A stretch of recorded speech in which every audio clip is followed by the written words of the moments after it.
كلمتين بس بخصوص الكابتن محمد يوسف والكابتن عماد النحاس. اكتر حاجه تودي النادي في داهيه العواطف. يعني مش عشان الكابتن عماد النحاس خد معانا دوري فاحنا ما نقدرش نمشيه، لا احنا كنا كلامنا واضح وعلى نور. انت جاي فتره مؤقته 6 مباريات وكل سنه وانت طيب وتمشي. كابتن محمد يوسف نفس الوضع، مش عشان ساب حرس الحدود وضحى عشان النادي الاهلي امسكوا المدير الرياضي للنادي الاهلي. المدير الرياضي ده اللي بيقدر، هو اللي بيجيب اللعيبه وبيجيب المدير الفني ويقدر يمشي المدير الفني ويمشي لعيبه.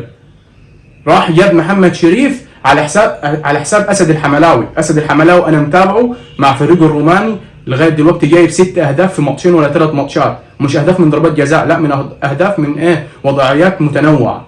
فده لما تختار مدير رياضي صح هيجيب لك لعيبه صح. بس هم دول الكلمتين. فاحنا كابتن عماد النحاس والكابتن محمد يوسف بعد الست مباريات عادي نمشوه، هو فتره مؤقته، مش عشان هو ساب وضحى